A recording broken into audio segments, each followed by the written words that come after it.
Well, good afternoon, everybody, and welcome to another version of Behind the Mic, where we are live in downtown Detroit at the absolutely gorgeous Music Town recording and broadcast studio. And of course, thanks to our big sponsors that this is all possible. First of all, Michigan State University Community School of Detroit and Children's Hospital of Michigan Foundation. So thank you to those sponsors that help us bring all this to life every single week. And of course, there's many, many other things going on at Music Town. You can figure it all out at our website and our Facebook page, Music Town Detroit. So I'm Pam Rossi, and as I do every Monday behind the mic, I bring in local artists to talk to them and talk about their musical journey and and what the heck is up with them. So this week again, a local musician. Welcome to Keri Lynn Roche. Good Hi. Yes, good afternoon. We're afternoon. Yes, we're in afternoon now. Welcome. Thank you so much for coming onto the show this morning and sitting down and talking with all of our listeners. So appreciate that. Thank you for having me. We have never met, which is always interesting for me. I can find out about you and I hear about you or whatever. So it's always exciting when I have someone that I've never met. I've had many artists on the different shows, so it's kind of exciting. So welcome and thanks for being here. Yes. We have the snow going on right now. We're in Michigan, but didn't stop us from being here today. So just be careful out there heading back home. So and I'm trying to think, through a mutual friend is how I heard about you. It's like, gotta get Keri on. So thanks, Dave. Yay. Cool. I didn't know this. Yeah, well. Thanks, Dave. Dave actually is running our Telecaster today. So, so it's I love researching and finding artists, but it's always helpful when someone says, get this person on or whatever. Wow. So just want to talk about, you're fairly young, so just wanted, you haven't been in the music business all that long from what I understand. So just want to let people know who aren't familiar with you, this journey that you are on and maybe, where you're going and where you've been and all that stuff. So first of all, I heard that you started doing this music stuff at a very early age, like in your early teens or something. Pretty young, yeah. Actually, it was probably I would say before the teens. Oh. I thought that I was a star before I was a teen, and that brought me into theater very young. Okay. And that was like pretty much my first experience with music, was doing plays and commercials, things like that, voiceovers. Mm-hmm. I have a lot of family in advertising and stuff, so that definitely helped. The kid in the Ford commercials doing the it's like that was you, awkward. Huh? Yes. And so it all prepared me to learn a little bit more about, what I'm doing now. But it definitely is, the business aspect of it is not my strongest suit. It's more the creating and just experiencing what this is for me is really just my soul, and like that's coming out for everybody else, and when I've seen other people be affected by it, that was like the coolest part, was to see how it brought joy to other people too. So do you think if you didn't have that connection with family into the advertising that you would have gone this route? Or well, so my older brother also does music, but he does it, he can pick up any instrument and he's just amazing. I looked up to him for most of my childhood, and I always wanted to be as good as him. You know what I mean? It's like today I'm still struggling with that, but as far as instrumentals go, but I learned that my voice was an instrument that I had. And, in my family, they really, pushed for me to continue to use that because it was something that it was kind of a hidden talent that none of us knew. And as I got older, I started to progress, and I had this really soulful, bluesy voice that everybody's like, where does that come from? Like, is that coming out of that little girl? And so it was something, and I had like a lot of influences who were like Aretha Franklin and Etta James, Good Ella influences. Fitzgerald. Yeah, I loved a lot of really passionate soul singers. So that was something, I think everybody heard it and they were like, okay, let's do something with this, Yeah.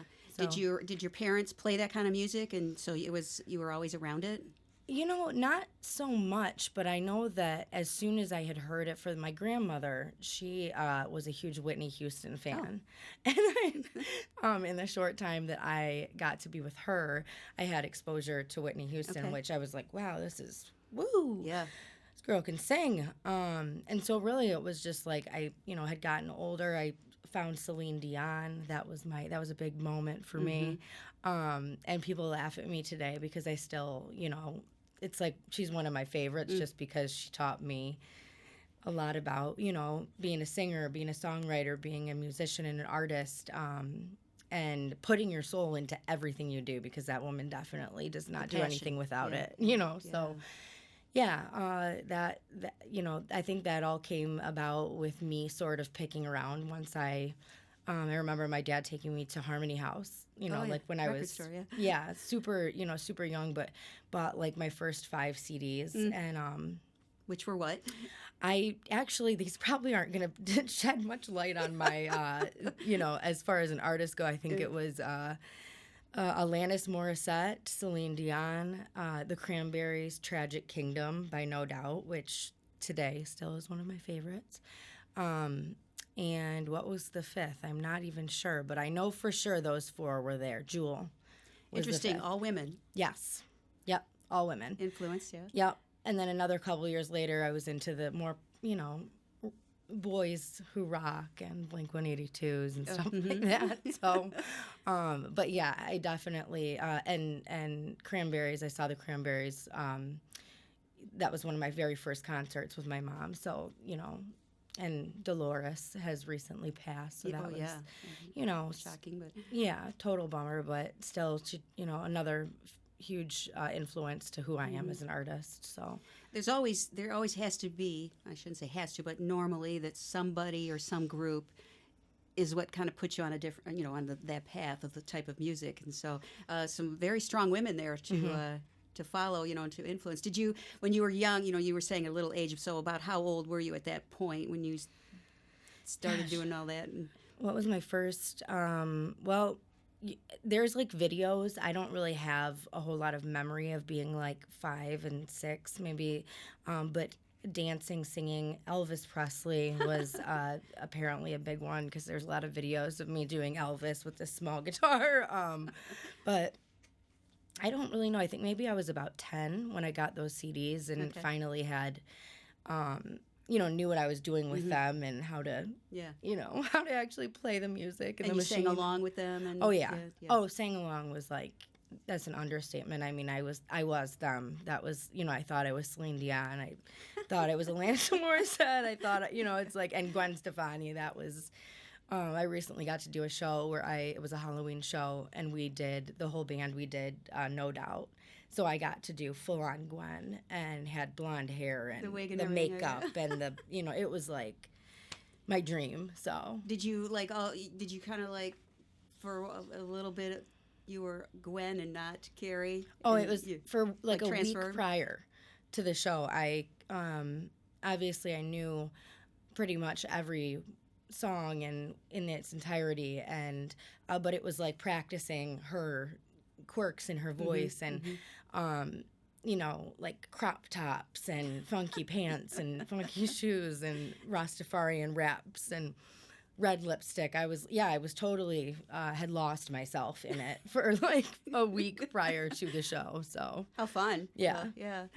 Well, and again, just another big artist that influences you. And do you find yourself when you like, for example, not playing, but imitating Gwen, and all of a sudden you're picking up her things? Does that stick with you even though you're out of the character after you're done with that performance? I think that there's some of my songs that are have been highly influenced, and definitely there's stuff that I hear. It's interesting because a lot of times the question comes up, what is your genre and what do you consider yourself as an artist? And I would say it depends on the day, and it depends on, like what I'm feeling. Because there's, recently I've been writing a lot of stuff that is influenced more by that like 90s era, and I was listening to like Sinead O'Connor, and I'm like, this simplicity and this, it's like that's where it's at right now for me, is like, and these couple of songs that I'll do today, like, really show that the simplicity in the music is where I've found like the most beauty. I don't dress it up too much, but when I do, it's not really necessarily the stuff that I put out on the records and say, so, So like, you stay true to what your base. yeah, but I've been really, like, I've been experimenting a lot, so, and kind of like finding myself more as like an adult artist, like where I'm transitioning from this, like, I've been doing it for over 12 years now, so the person I was when I was 16, 15 and writing songs, now at almost 29, I'm saying, oh, this is, I can do whatever I want with it. Well, which you is have so to cool. grow. You have to evolve. You can't stick when you're 12 and 14. That what you're doing then. You have to move on, or you'll get lost in the dust. Totally. And it's so comfortable because people love a certain thing, right? And it's kind of like for me when my favorite artist comes out with a new CD and it sounds different. It's like, whoa, what are you doing?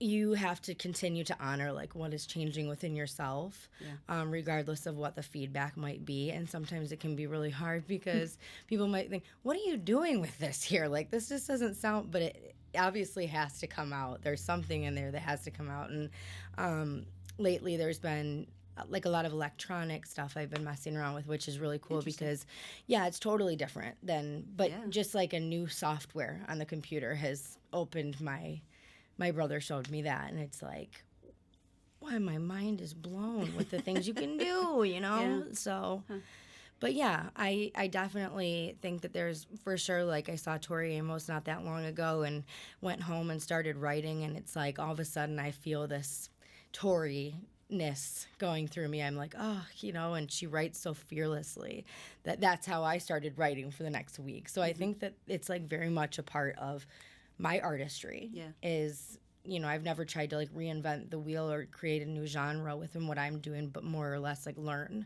from these women who, and men who I find to be really strong, staples to me. So, well, in as I said, you have to grow and evolve, and and you can't just stay in the same spot. I mean, your true fans would like that, but then you may not find the other fans. And as long as you, like when you're performing, as long as you go back and do some of those things that you did before to make sure don't your write fans, right. But interesting. So you've evolved. So and you're still going. I mean, you're very young. Like you said, you're almost 29. You said, oh, well, it's been doing this for a while for sure. Who knows when you're like 50, what kind of music you'll be doing then? So if you stick with the same stuff, you'll get in a rut, and then then that's the end of it too. So, all right, I think we need to play a song. Hear a song. Not me. I'm not playing. You wouldn't? Okay. I would love to hear a song. Okay. Awesome. And this is interesting. This is Jake. Oh no. So introduce yourself. I'm Jack. This is Jack. I'm sorry, Jack. It's okay, Jake. Jack. We actually met last night, and that just blows me away. Yeah, through a friend. So Jack Berger, he's here with me, and I'm so grateful for you being here today because he did not know the songs. I sat down on his couch and I was like, "Hey, will you do this thing with me in the morning?" And he's like, "What?" Sure. So yeah, totally. Kind of on a whim, but obviously knows his stuff. It's funny. I can see it on the phone written out here, the chords. That's okay. I mean, geez, if you just met last night. No, he knows his stuff. He's good. So thank you so much. Yeah, no problem. Thanks for having me. Yeah. That's pretty brave. You yeah. to come on live. So we will do Trouble Me, which is, I think, what do you have here? Second one. Was that the second one? Yeah. And did you want a little history on Sure. this? We love stories about songs. Let me make sure we're doing the one that. Yes, okay. I'm like, he doesn't know the song titles yet, but I gotta drag this one around with me and teach him some of my stuff because I love these guys that are so good at instruments. I look at it and he's like, "What chords are they?" I'm not sure. Just put your fingers here and here. Yeah. So this one is. It's cool. I like to be able to give a little bit of background, but this song specifically is about, having a person absent from your life who's no longer there. And I think that what I've found with this song is that I wrote it about 2 years ago, and it's evolved for me as sometimes things that leave our lives can be really positive things. When I wrote it at the time, I was really sad, but you know, and looking at it now, it's from a whole new set of eyes, you know. So the song is called "Trouble Me," and it's pretty. Self-explanatory in the song. It's, you know, it talks about love and the loss, but yet what's really cool is the songs that I've written now since kind of reflect on how this was a positive thing in my life. So yeah. Right.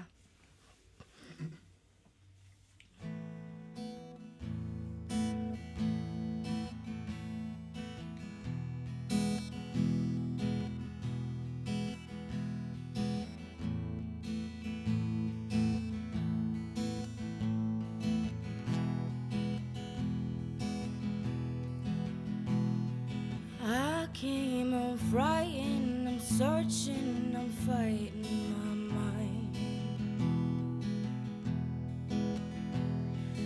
reaching for someone whose body is not next to mine, and I'm well aware I haven't been myself for a while. Yeah, you trouble me when you ain't around. Trouble me, you make no sound. So I wait one more day.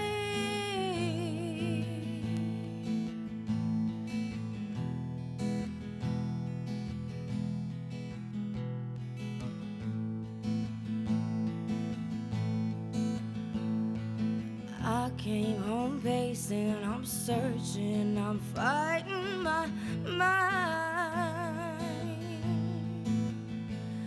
reaching for someone whose body, oh, not next to mine.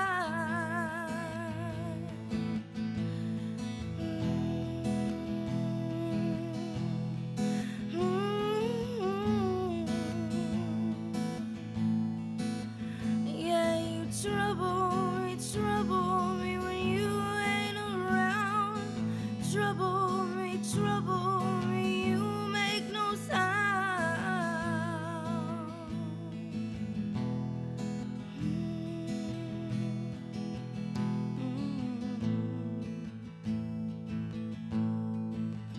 Yeah, you trouble me when you ain't around. Trouble me, you make no sound.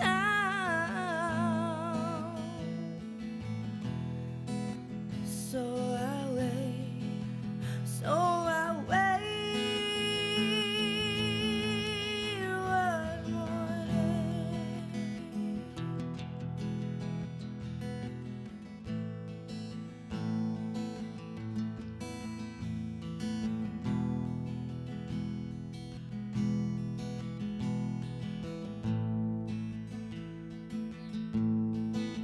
Yeah, you trouble me when you ain't around.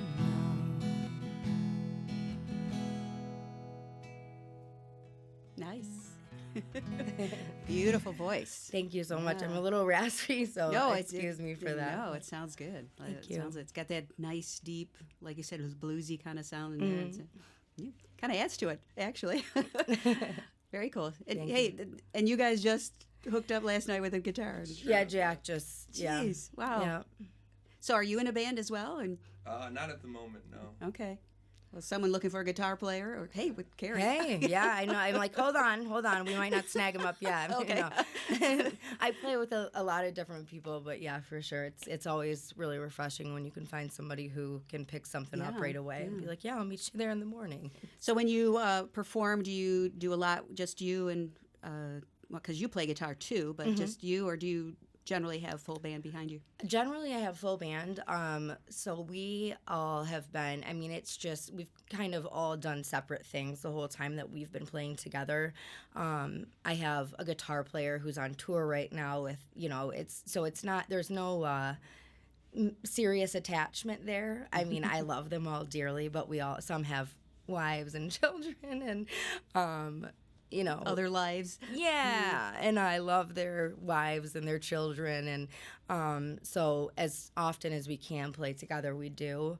But really, it's been more about me having to book the shows and get the stuff together. And for the last few months, it's just like in the winter, we don't do a whole lot, so it's pretty much like Keri hibernates and writes music. But well, you need that time. You need to no doubt veg it and start writing. Yeah. So, do you have a typical song that you write? How long does it take? I mean, what's an average?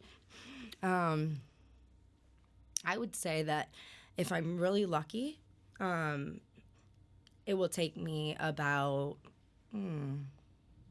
Well, I've had two different experiences really.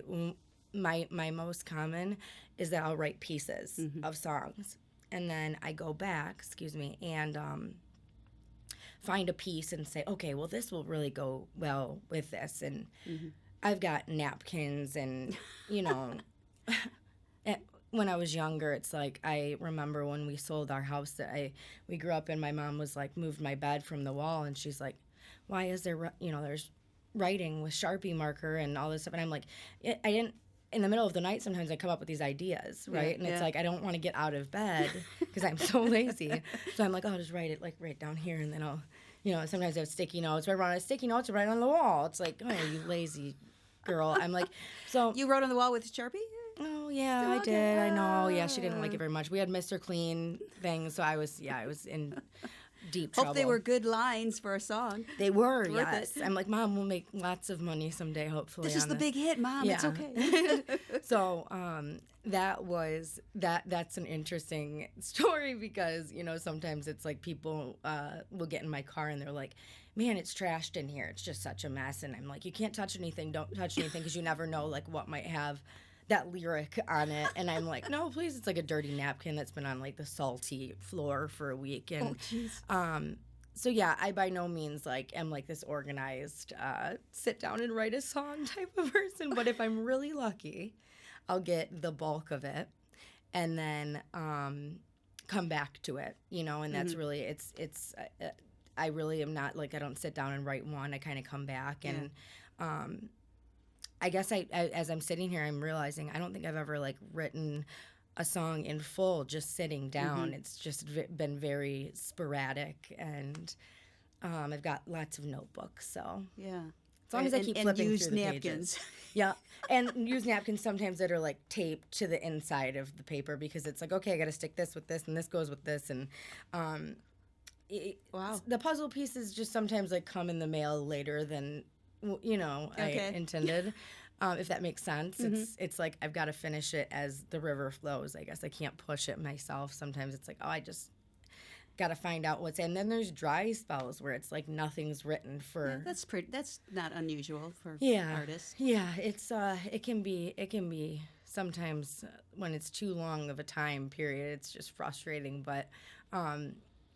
I think that's the cool thing is that we artists, musicians, someone said this recently and I don't know if it was a famous quote or something, but as musicians, we're always falling in love, whether it be with our friends or other people and things, because we have to have these songs and these things to write about. And my life has been so kind of like normal and, non-chaotic for such a, long period of time now that it's like, what do we write about?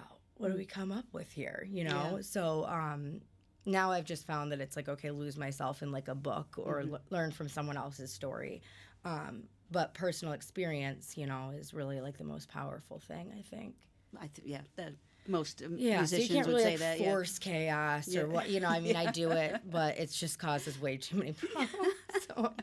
Well, as long as you're still able to come up with some ideas and put something down, then that's all that matters at this point. Right, totally. Even if you have to dig through trash on the floor in your car to find those gems. Dig up old stories or old experiences sometimes. Yep. So. Well, let's talk about experiences because one of those was you were an American Idol contestant. Yeah. This was season 12, right? Yes. Season 12. Who were the judges at that point? Harry Connick Jr., Keith Urban, and Jennifer Lopez. Okay. Yeah. That's cool. Mm-hmm. So, I mean, those are some huge names. I mean, tell us about that experience. And, most people would never have this opportunity. So, when you share with our listeners, what that was like to you. So it was I would say, just like you said, an opportunity that I never would have given it the amount of credit. Like, I didn't think it was going to be as amazing as it was prior to. My mom really wanted me to go. And she knows, she says, you always put me on the spot. It's like, well, you wanted me to go and do it, so I'm gonna tell them. But I'm so glad that she influenced me to try something that I was not comfortable with, because it turned out to be, regardless of them being three of the biggest names in the industry and a lot of the other people that I had the opportunity of meeting throughout the process, there's still people that really went through just, the exact same thing to try to get to where all of these, 100,000 plus contestants are.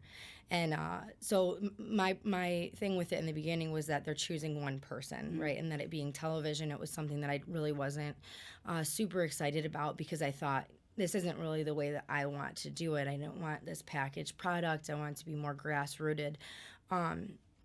But what it did for me was it gave me a lot of insight on the industry, a lot of insight on what it would be like if you did get a lot of because I did. I got national exposure on a very small level, and it was like, oh my gosh. Freaked you out a little bit? Overwhelming. I mean, just, and the coolest things, like, where there's so much good, there's so much so many critics, and so there's always so much good feedback, and then there's the bad feedback, and like what people saying stuff online, like it's like the comments, and that's where I was like, okay, I've got to just stop reading it, because that's when you put yourself on a platform where you're going to reach so many people, millions of people, there's going to be good and bad feedback regardless. And as artists, I think that, I can only speak for myself. I'm the hardest on myself about a performance, or about, the way that I delivered something, or interviews, stuff like that. And so it takes a lot, I think, to really own, and honor, yourself as an artist amongst so many other amazing and talented musicians, because when you get in there, it's really overwhelming. You can imagine. Are in an audition initially with close to, I think there was closer to 10,000 people that had come to Detroit that year to audition. Wow. And some that travel, from other states or cities, and it's just it's emotional, because you have these long days and long hours, and they're just picking people away. I found myself heartbroken for some people, because they wanted that so bad, title or the win. And the coolest thing, I think, for me was that I got to meet a lot of other people that do exactly what I love to do. And good networking with 10,000 people, Yeah, no doubt. And I'm the introverted extrovert.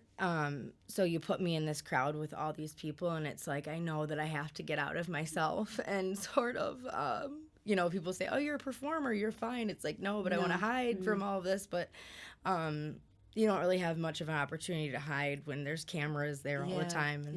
And did you ever, realize you were not on camera, or you were and you didn't realize all of a sudden they're taping you? And Oh yeah. Well, that would not be that actually unnerving. made it on air, which thank God, because there is some stuff that it's like, and after the fact, you don't know what's going to be shown on Yeah, TV. yeah. So I'm sitting there going, please, please, God, don't let that one time I had a meltdown in the hallway, like, because it's extremely emotional. They don't Long hours, yeah. Yeah, they don't tired. exaggerate when they say, it's a stressful and you see your friends go and so it's sort of like the real world, but you're just all in this. But it had to change when all of a sudden you get the, the yellow ticket, the gold ticket, whatever they call that. It is, yeah. It's a huge. I mean, that was like that Relief. moment. Yeah, it's that moment, and then moments after that, continuing to go forward was like, I think, yeah. I just couldn't. I guess what it did for me was allowed me to see myself as someone who may have had something like unique to. Because it's hard not to hear someone and say, "Wow, I can't do that as good as they can," or "I'm not." You're in the bathroom when you go in. Just for an example, is like the arena. We were at Ford Field right here, that's where the initial auditions are, and you go into the arena and hear all these singing voices, and it's just like That had to be fun. yeah, and it is so loud. All of a sudden, it's like, and then you're in the bathroom and you hear this girl, and she's like, and you're like, oh my God, I can't do that, and these ballads and belting these songs, and it's just like, oh no, I'm just this girl with this guitar trying to sing a little indie song. I would imagine you have to put yourself in a position that says, okay, all I can do is be the best I can't compare myself to all these other people, because that would be detrimental to your performance, I would think. I think that I've seen more people in the show, or like friends of mine that I had along the way who got discouraged by the fact that they didn't feel unique enough, and allowed that to sort of, I don't know, I've seen motivation be tampered with because of it, because there are so many. It's very intimidating. It's intimidating, yeah. And luckily I had my mom by my side pretty much the entire time saying, there is no one else just like you. There is no one else just Yay, like Mom. you. And bless her soul, because, under stress and hot lights and stuff like that, it's like, I give up. I'm not wearing this, and I too much hairspray, blah, blah, blah. And bless her soul, because she stood by me and was like, gosh, you're a brat, but we're going to get through this.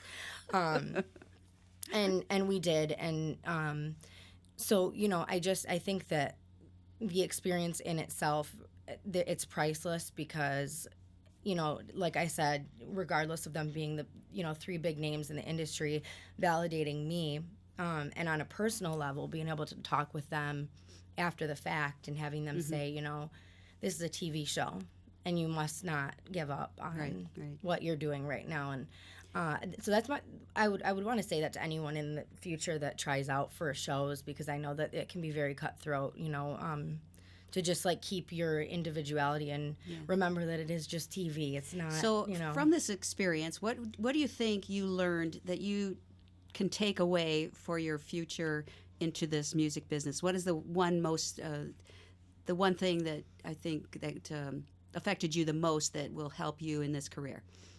Is there anything?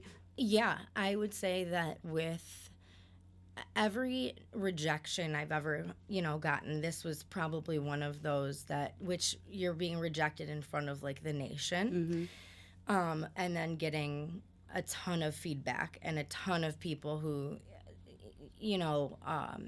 basically say the same thing like I just said, is like, do not give up, like keep going. And I received such an overwhelming amount of support from people who saw me in my artistry, and it allowed me to have a new sense of confidence as far as performing locally.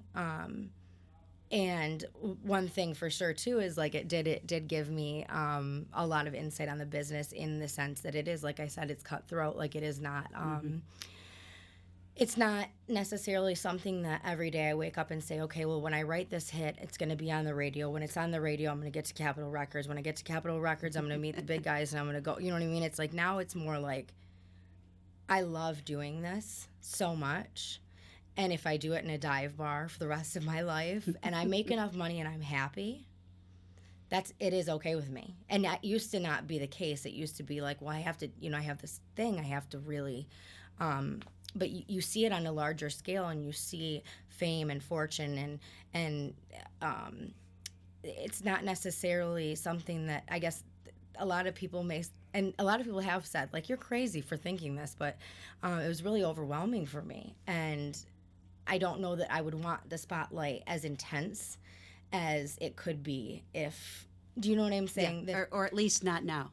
Not right now. Not right now, Yeah. just because, and I, like, my day job and the things that I do in my life are so important to me. And a lot of people just are like, you have this opportunity. And yet the opportunity gave me so much insight on that. Mm-hmm. And what I want to do with it. And, if it's something that, like, the business causes sometimes more stress than solitude for me. Like, it's something that I love to write the music, I love to perform it, but the business aspect can be that's so when, intense. and musicians, it is a business. I mean, if you're gonna, if you want to keep performing, you got to have the business end of it.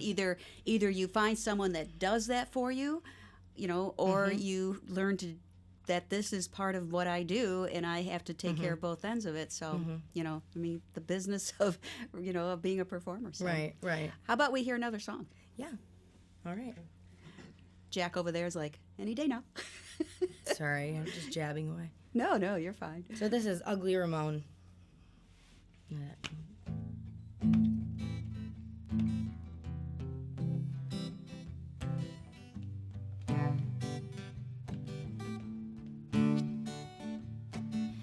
I get it, I'm crazy, addicted and lazy, and you're liable to break me. I wish I could, but stone won't trade me.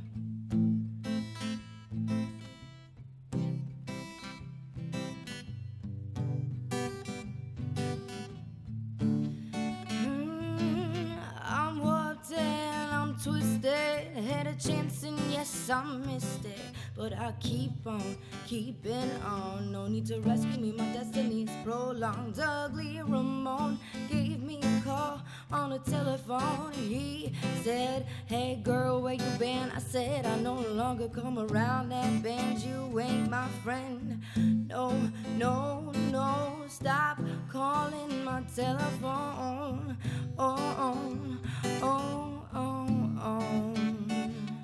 And I'm jaded, but I made it this far along, another past I wouldn't trade it. It's created who I am now, and without it I never would have found out. Ugly Ramone gave me a call on the telephone. He said, hey girl, where you been? I said, I no longer come around that band. You ain't my friend.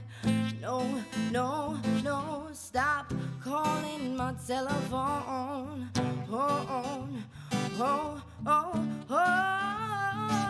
Ugly Ramone gave me a call on the telephone. He said, hey girl, where you been? I said, I no longer come around that band. You ain't my friend. No, stop calling, just stop calling my telephone.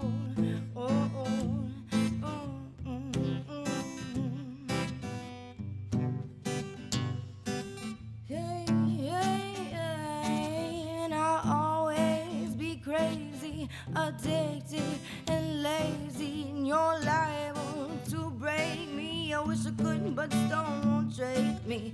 I'm warped and I am twisted. I had a chance and yes, I missed it, but I keep on keeping on. No need to rescue me. You know my destiny is prolonged. Yeah, my destiny is prolonged. My destiny is prolonged. My destiny is prolonged. Hey, oh, Ugly Ramone gave me a call on the telephone. He said, hey girl, where you been? I said, I no longer come around that band. You ain't my friend. No. Won't you stop calling my telephone? Stop calling my telephone.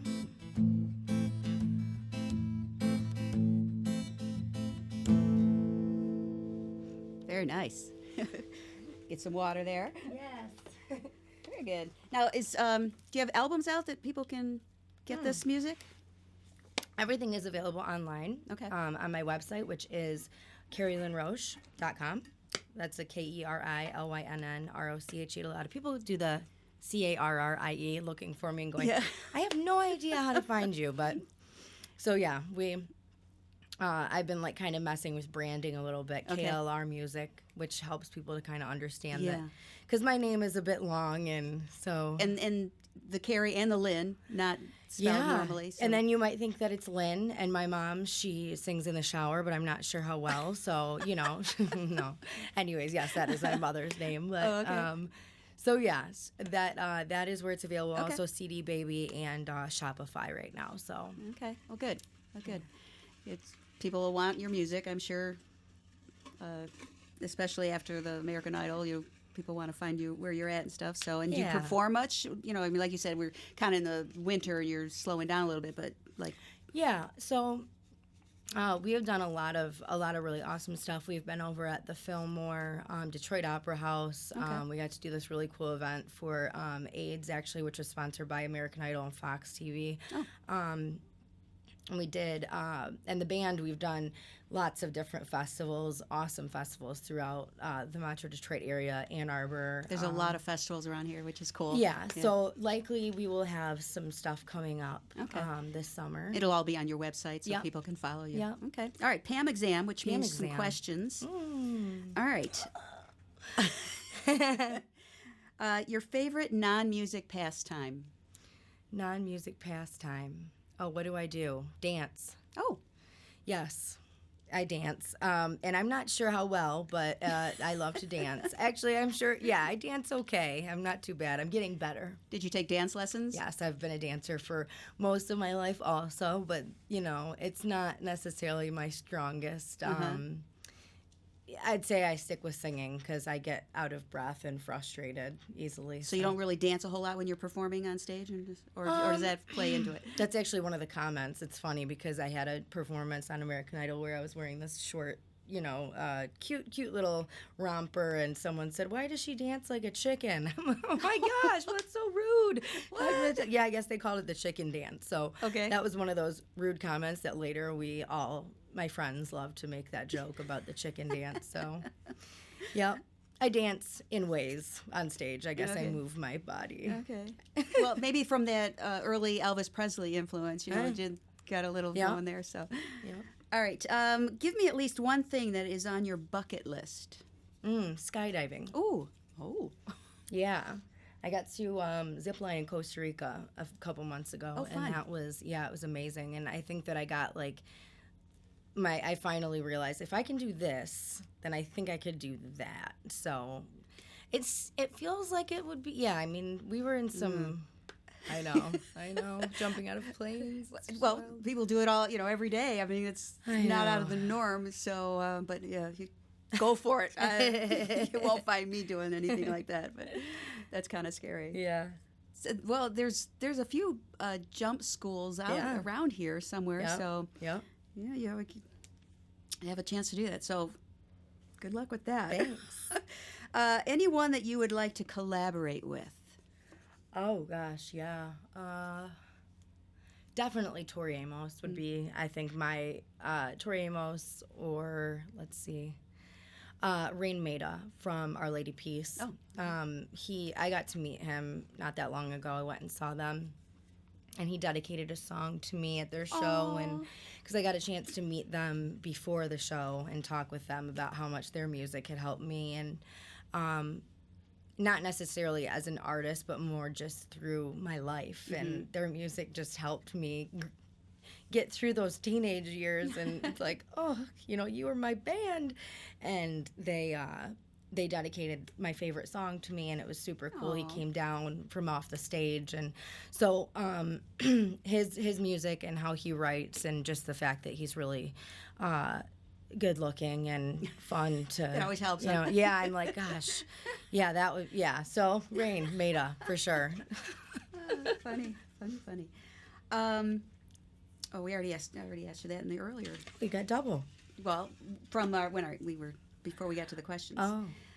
How do you discover new music? Oh, well, actually, I've been using Spotify and Apple Music a lot. It's been kind of like you have like an option to go to artists like this. Okay. And That's a nice feature. yeah, it's really cool because I've found, and on Apple, they make you playlists of things that they think you might like. So you pay like the. It's kind of scary, actually. It's like I know, yeah. How do you know this much? Yeah. but yeah. So that's fun. really, I would say that, and also going out, seeing people and openers, different people that open for artists that I like, and through friends or stuff that's been posted on Facebook. I try to have the patience to sit down and actually open it up and listen. Friends will send me stuff often, so. Gotta love the friends, It's like, hey, check this song out. Totally, and they know my taste, too, Yeah, which is really cool. That so. helps for sure. All right, what is your go-to song to sing while in the shower? Oh, man. Okay. Probably, let's see, A Change Is Gonna Come by Sam Cooke. Ooh.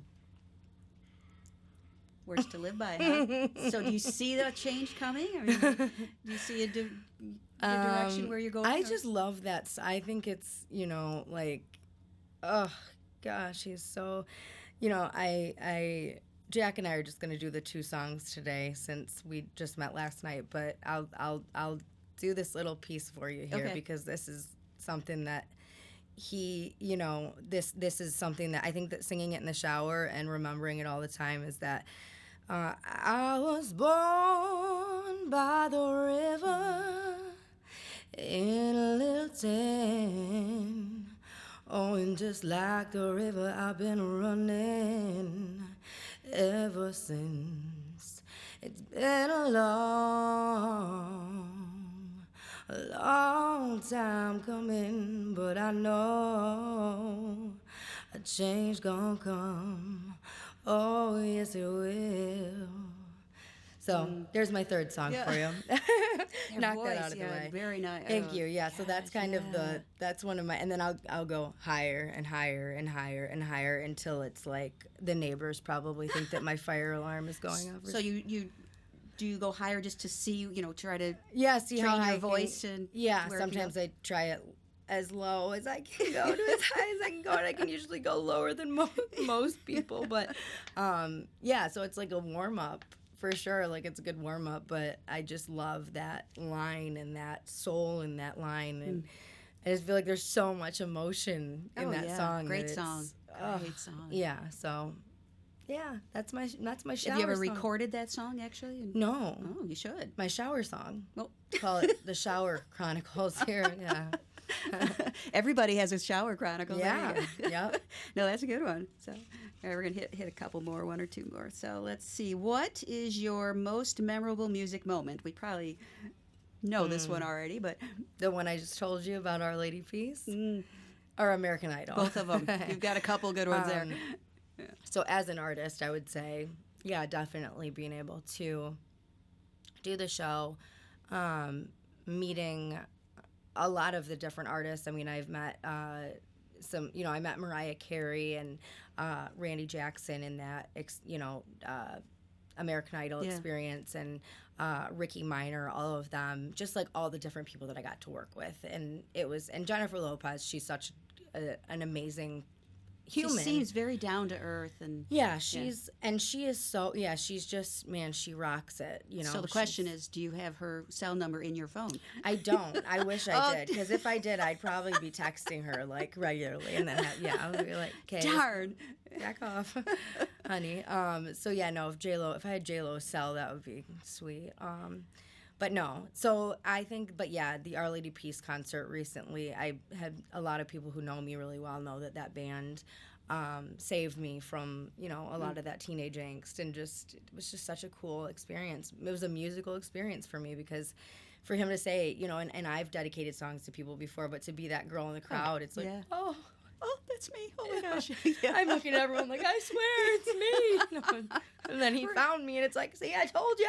But, it was the coolest moment ever. You could almost, just hearing you say that, you could almost write a song about that. I've totally, I've thought about it since, like, because There's so much emotion there. Yeah. That would be a good song. Yeah. Yeah. Excuse me. Yeah, I could see that. Can you help her on that, Jeff? Yeah, she needs help. That's right. It. No. Okay. One last question here. If your life were a jigsaw puzzle and obviously still being put together, what missing piece would be added next? One more time. Sure. If your life were a jigsaw puzzle and still being put together, what missing piece would be added next? Well, I want a wiener dog.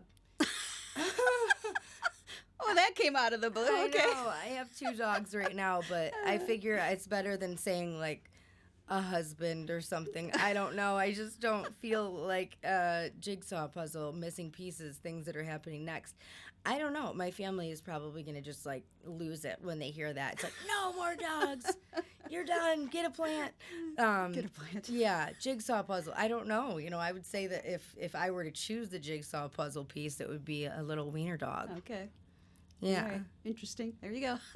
Nothing too serious. Yeah. Keep it light. There you go. Well, that wasn't too bad. Pam. All right. Yeah, Perfect. just some questions. You never Cool. know.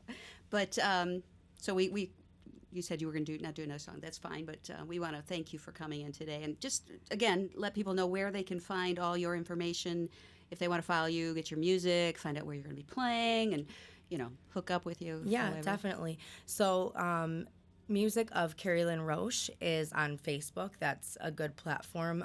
It's KeriLynnRoche because I'm not Carrie Bradshaw, although some days I think I am. And KeriLynnRoche.com is my main website where you can find pretty much everything as far as buying records, merchandise, finding out where the shows are, and my Twitter feed, all that stuff is on there. But yeah, I'm also on Spotify and iTunes, so you can listen. I believe, you can listen for free on Spotify, and I have a YouTube channel also. Okay. So Yeah, you got to keep up with all that stuff. Yeah. Which is sometimes it's a full-time job just to do all that stuff too. yeah, you miss a couple of days and you're already behind on the next thing. Yeah, so, any last words you'd like to tell everybody that's watching right now? Or? Well, thank you for listening. Thank you for having us, Jack. Thank you so much for helping me out today. And you guys will probably see us again performing, hopefully, sometime soon. Maybe we'll do an open mic or something. Okay. So, yeah, but for right now, there's not really much musically going on. Just kind of writing and hibernating in this weather. Yeah. So, Yeah, for sure. Yeah. Well, it's been a pleasure. Finally get to meet you. So, I was happy to have you on here. And, you got this amazing voice. Even though you said it was raspy today, you just got the, that soulful, bluesy. Yeah, it sounded really good. So, so thank you for coming in. Yeah. I do appreciate that. Thank and, you. And again, you can watch this again over and over if you're a big fan of Keri Lynn's, just on our Facebook page. And if you are a local musician that want to sit in these chairs here, all you have to do is get a hold of me. I'm Pam Rossi, and you can talk to me about being on this show, Behind the Mic, where we talk to local artists and dig a little deeper. Cool. So hopefully, my goal is always that somebody learns something new about you, or finds out that's never heard you before, whatever. You get a new fan. So if I can reach those 2 things, we're good. So awesome. Well, if I have anyone in mind, I'll definitely send them your way too. All right. Again, thank you to our sponsors, Michigan State University Community School of Detroit and Children's Hospital of Michigan Foundation. Those 2 sponsors keep this going here at Music Town Detroit. So, again, thank you to all of you out there listening today. We appreciate it. I'm Pam Rossi. Have a great week.